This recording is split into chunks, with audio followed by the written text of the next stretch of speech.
last song that we sang reminds me of a quote from A.W. Tozer, who wrote in The Pursuit of God that we have as much of God as we actually want.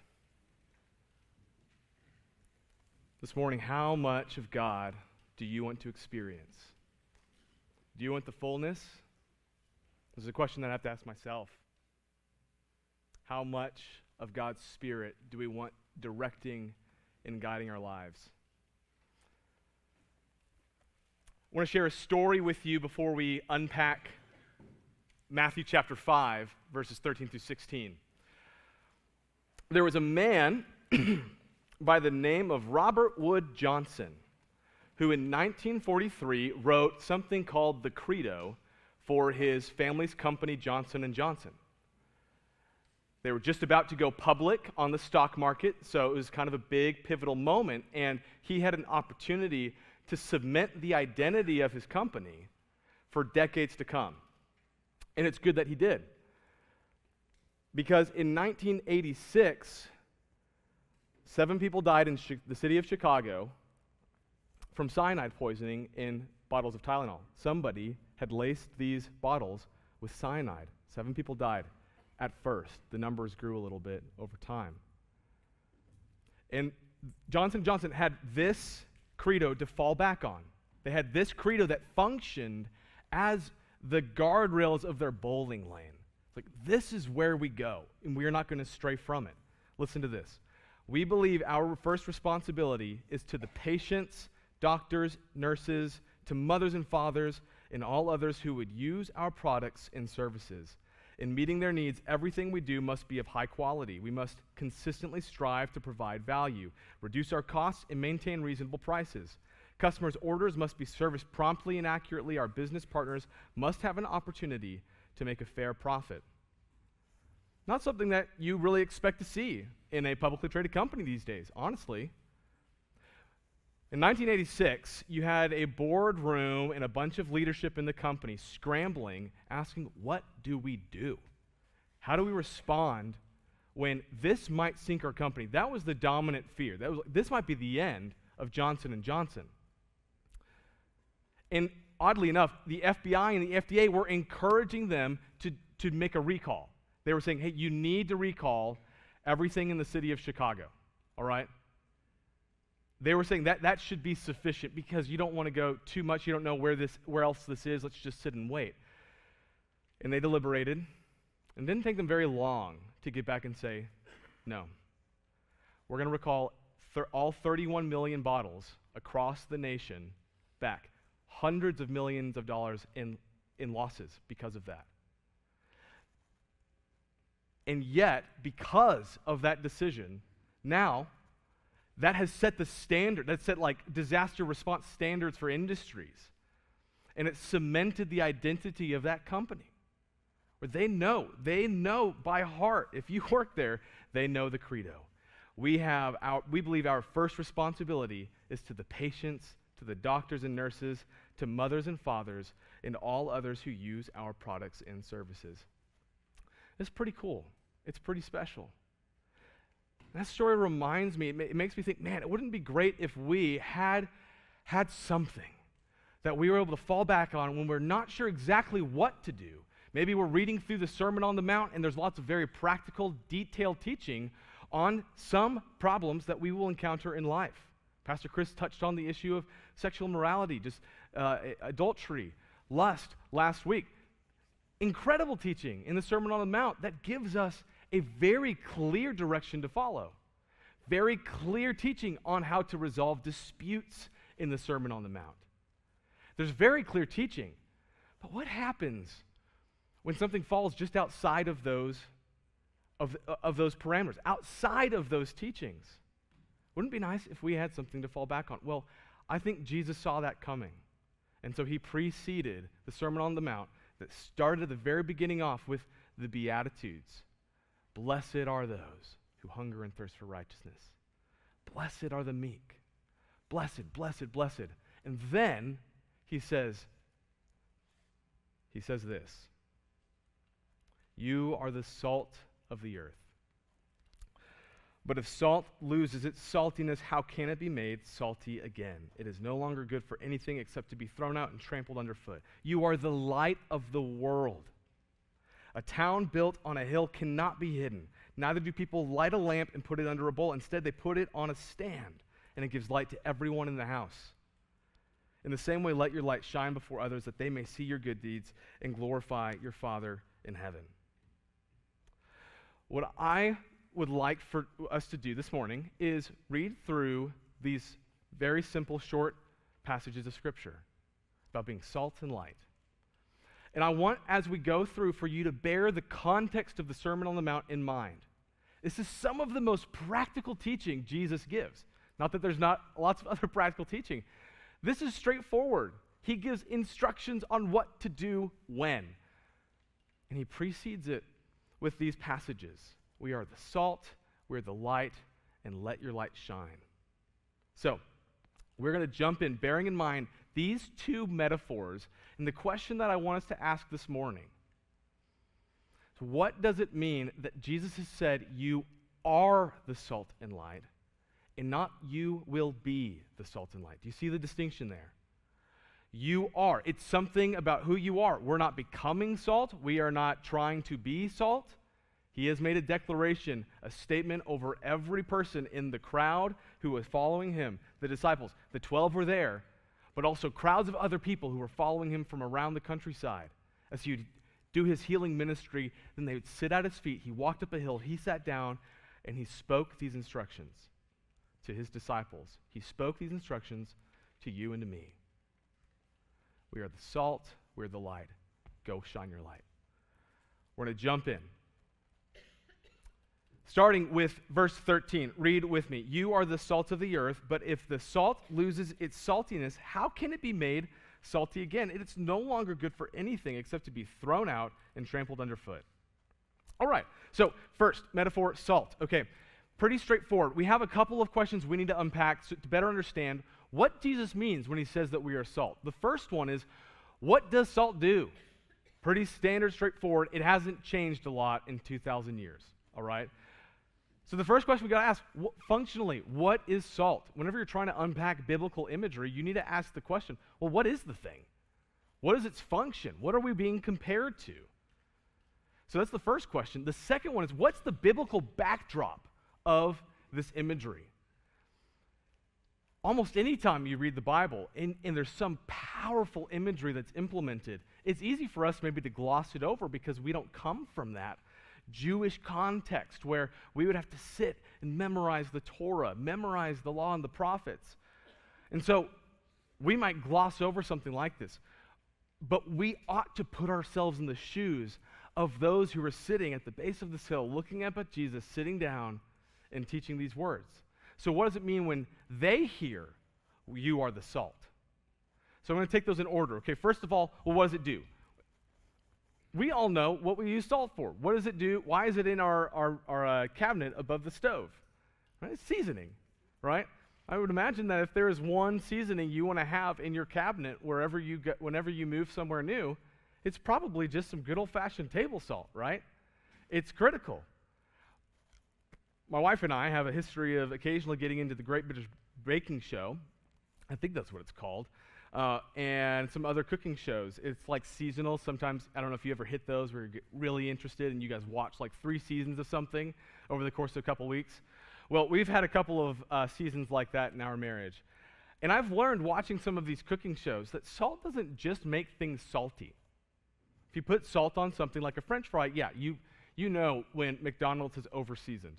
You know when you're like, okay, this is like, I feel like it's sandpaper. Maybe you love that. All right, maybe that's a great thing for you. We know salt can make things saltier, surely, right? But salt has another unique property in cooking. It can elevate other flavors too.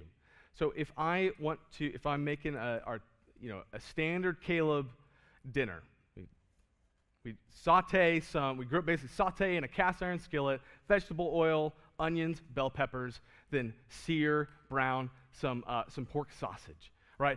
When I'm doing those bell peppers and those onions, I'm putting a little bit of salt on there. And you can't even tell if you eat them. They don't taste salty. They just taste more flavorful.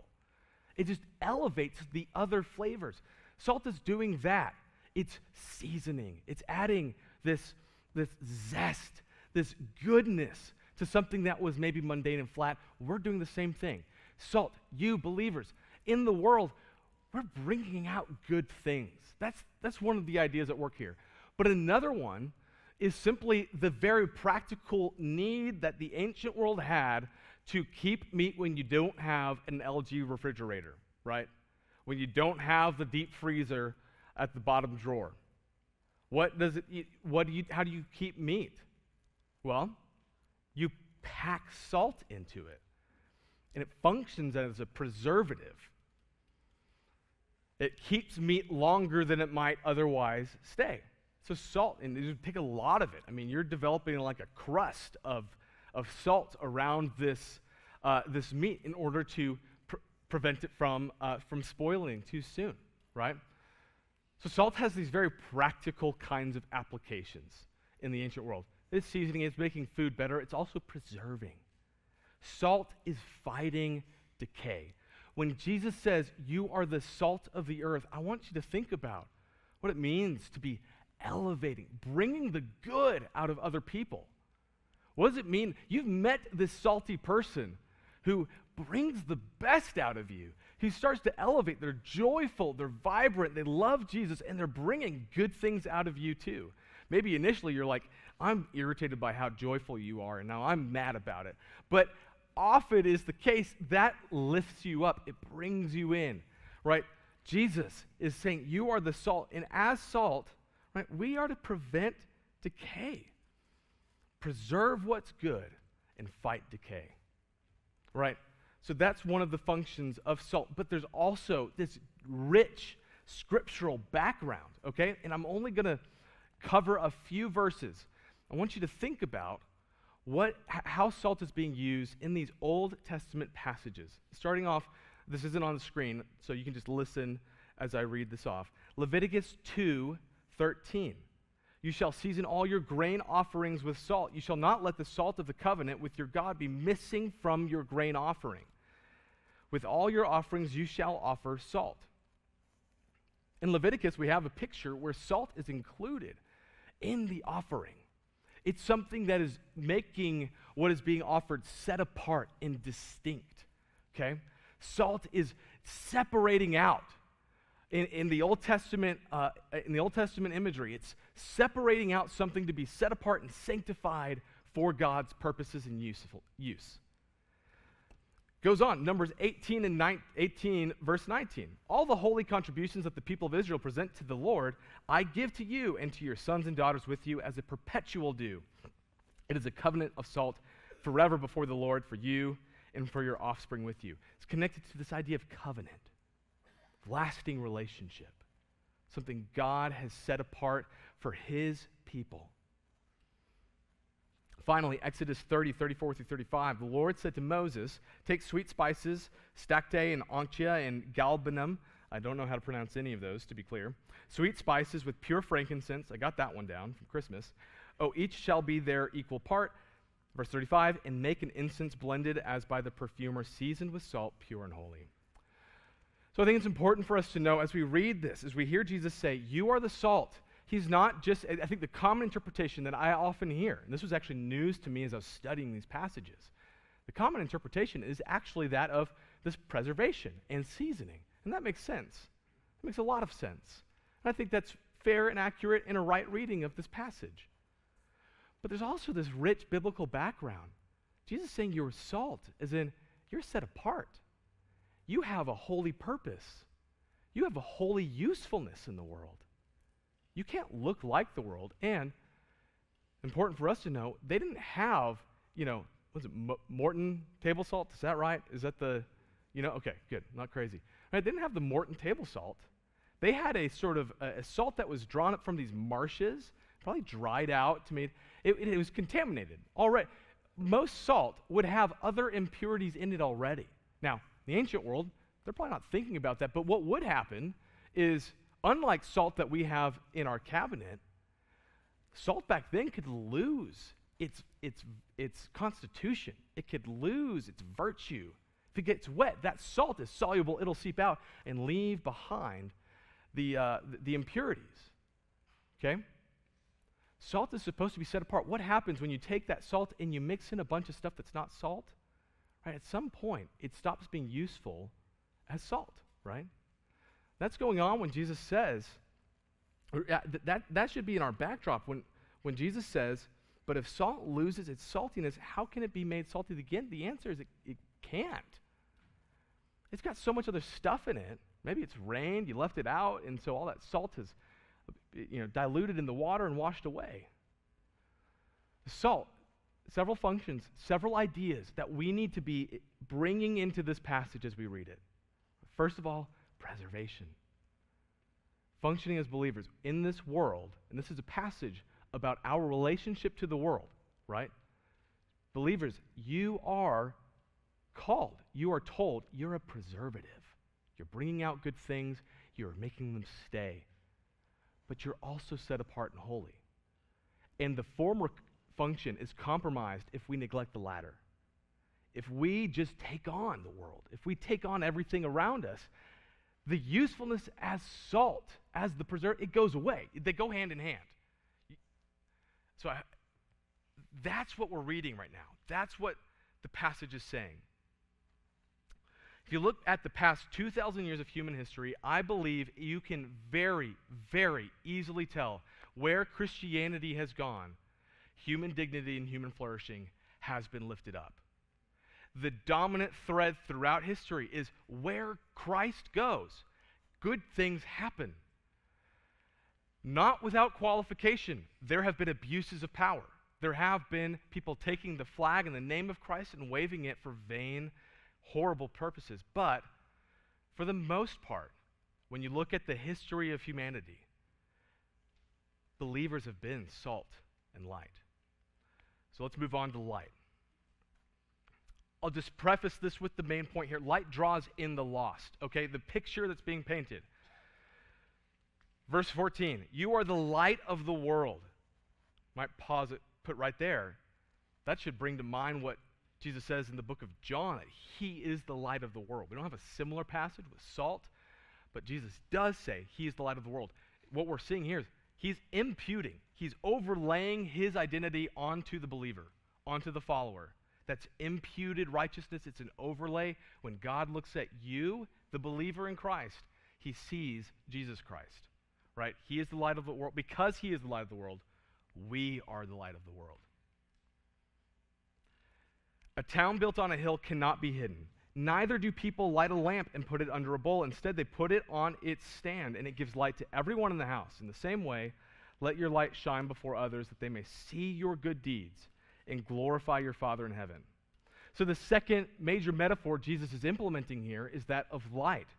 Not just light on its own, but specifically light in contexts where it is dark around it. So we have a picture of a city, right, on a hill that's lit. Now I want you to imagine if we turned out all the lights, if we had massive EMP blast across the world, every light across the earth, it goes out. There is no longer any electricity that's allowing us to make our light bulbs do their thing, right?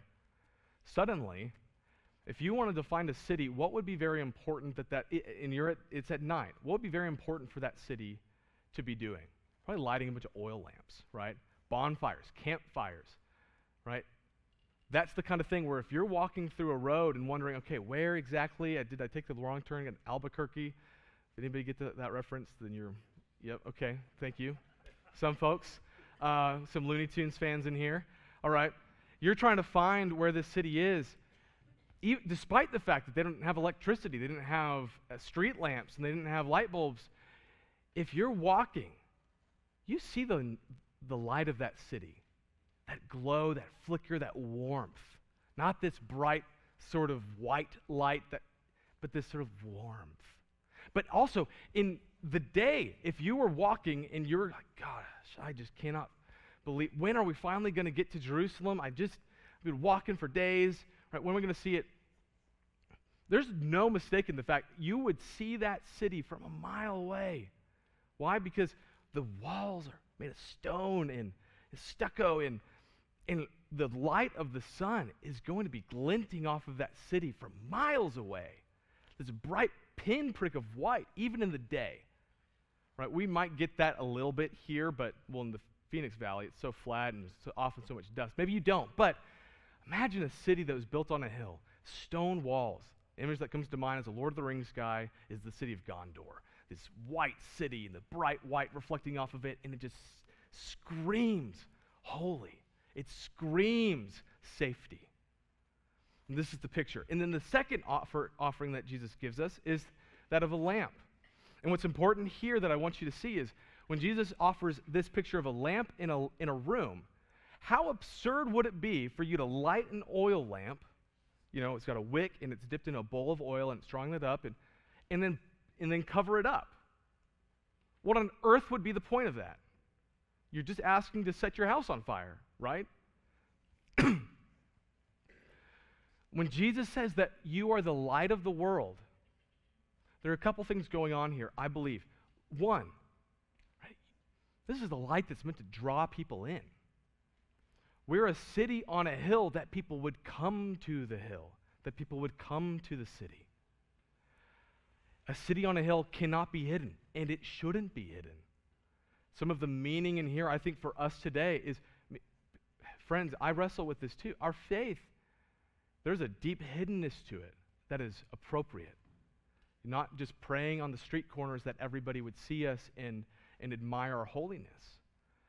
But there is a hiddenness that's problematic when our faith just becomes something for ourselves and not unto others.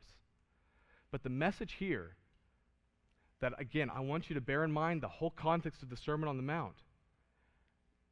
We live for Christ because he is good and he is king. And because he is good and he is king, when we live for Christ, other people are drawn into that. In the same way, let your light shine before others, that they may see your good deeds and glorify your Father in heaven. The last thing I want to say about this verse is a little technical. Okay? Now, in the Greek, the language in which this was written, not the language in which it was spoken, that would have been Aramaic. Jesus would have been speaking Aramaic. He would have been able to read and probably speak Hebrew as well. But the language in which this was written, in Greek, the verb here is very specific, and a lot of our translations make it more passive than it actually is. That little addition of let your light shine, it's not necessarily true that is saying, making it passive, but it does add this sort of passivity to it. Just kind of allow it to shine. Well, in the Greek, it's an active imperative. And if you want to get really technical, aorist, all right? So aorist active imperative. It's supposed to happen. It's supposed to happen now, and it's a commandment. Shine your light. Shine your light before others that they may see your good deeds and glorify your Father in heaven. So, we're salt, we're preserving, we're bringing out the good. We're also light.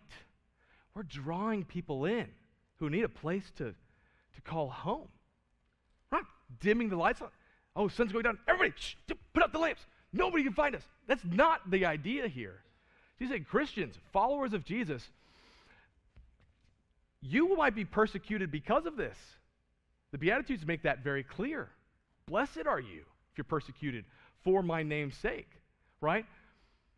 He makes it very clear. There might be consequences here. There probably will be consequences here. And that shouldn't stop you for a second, because what's the purpose of being a Christian? You are light. You are salt. And that's a bit of a weight. If you're reading that like I am, that's a weighty identity to take on. And it's easy to read this. And for me to go, wow, I fall woefully short of being anything like salt or light. I am extravagantly far away from being salt and light. I get scared. I get embarrassed. There's shame. Stop. There are all the things that we all experience that might prevent us from, again, shining our light before others, that they, the outside onlooking world, may see our good deeds and glorify our Father in heaven. there are a lot of things that might preclude us from doing that. It's nevertheless the case that Jesus has said, you are, not you have to be, not you will become, but a statement of identity upon all believers. You are salt and light. I mentioned in a previous sermon, and I'll say it here again, this is one of those instances where our discipleship to Jesus, our willingness to sit at his feet, listen to the teaching, believe, right? We emphasize those things, but then to go and do them. Those are inextricably bound together. Those are not supposed to be separated. I think it's the case for many of us. We read and we hear these passages and we start to think, okay, well, we've got to become salt. I've got to be saltier. I've got to be more light, more illuminated. I think that an answer for some of those concerns is in the next 2 chapters. Jesus lays out teachings for how to live. He has told us how to be generous. He has told us to resolve disputes. It is wrong.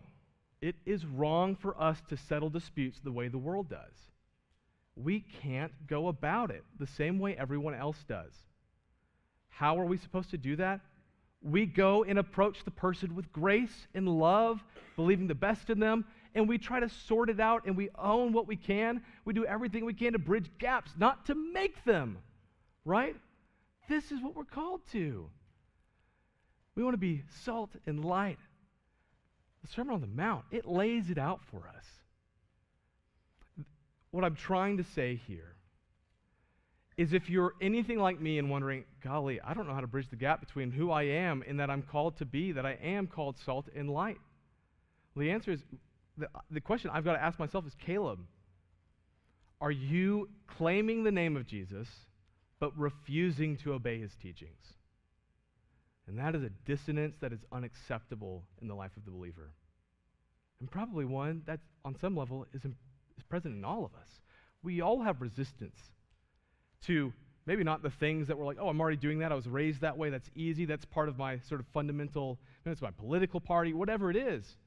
It's the stuff that presses you and changes you. I recently saw, please don't judge me, on an Instagram reel, a line that I thought was very good. And I was like, oh man, that hits hearts. What doesn't challenge you doesn't change you. That might have an origin I don't know of, right? But I think it's a really good lesson.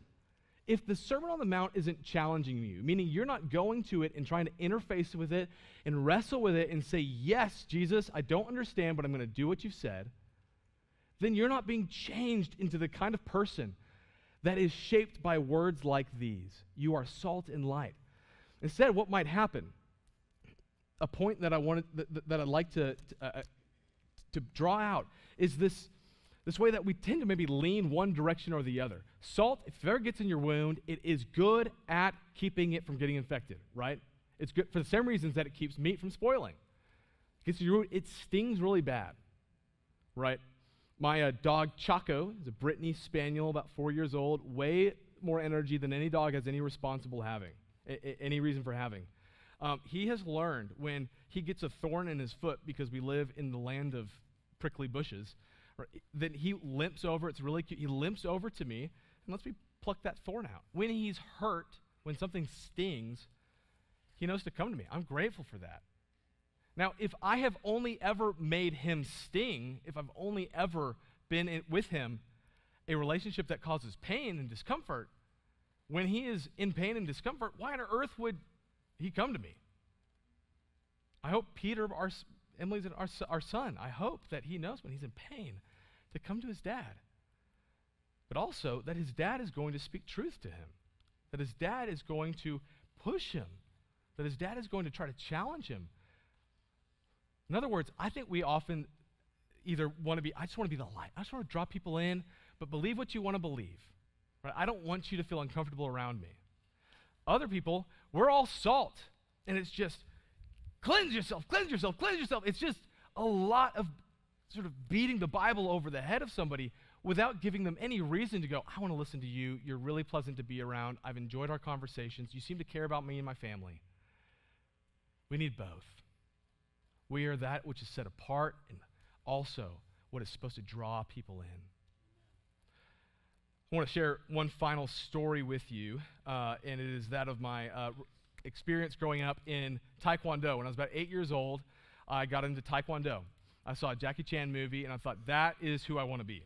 I can't think of any cooler person to possibly build my life around than Jackie Chan. And so my dad found the best place he could near our hometown, Richardson, Texas, Kim's College of Taekwondo.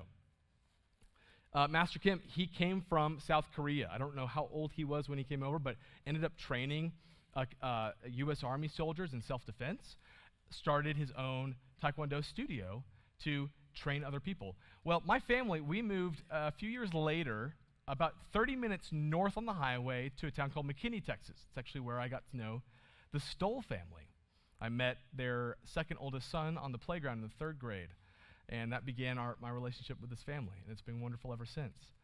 Well, in McKinney, because of rush hour traffic, it was a long drive back to Richardson, where I would have Taekwondo.